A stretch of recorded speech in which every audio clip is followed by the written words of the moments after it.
My name's Evie, my pronouns are she and her, and I'm a domestic abuse specialist, writer and founder of Peaks of Colour. Peaks of Colour is a Peak District-based Nature for Healing grassroots community group by and for people of colour.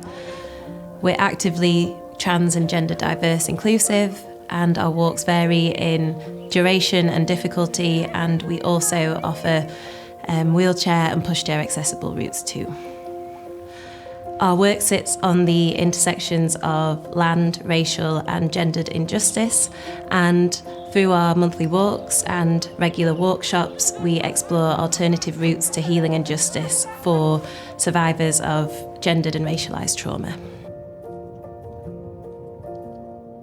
So lately I've stopped using language like barriers to describe the issues. I feel like terms like that actually dilute and minimise the problem, and that's because they're the language of whiteness.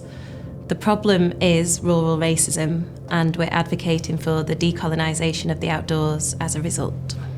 So it presents itself in multiple ways. A few years ago, for example, a white supremacist group took to Mamtor in the Peak District and brandished a White Lives Matter banner.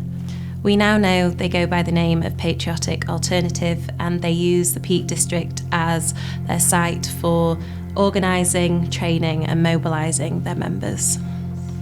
Well, any space that feels safe for right-wing fascists can't simultaneously profess to be safe for people of colour too. It's not just the overt racism, although I think every person of colour I know could attest to having experienced verbal abuse when in the peaks too. It's also the microaggressions, the double takes, the stares, the St George's flags, the who are you, why are you here and what are you doing. Recently, we had someone stop us and asked us if there had been a murder when there was a group of people of colour just enjoying themselves in the Peak District. But by being denied access to the outdoors, we're also being denied access to our own healing. And I actually don't believe that this is an accident. The colonial legacies of whiteness would rather us be traumatised, exhausted and burnt out than be able to mobilise against systemic oppression. So for us, this has a more sinister ripple effect. We all know the mental health and well-being benefits of being in nature. As a Black domestic abuse survivor, I can also attest to this, and that's why I extended the informal but intimate invitation to my community to join me in this healing journey. Being out in a group of only people of colour is the first time that I've experienced real safety in the outdoors.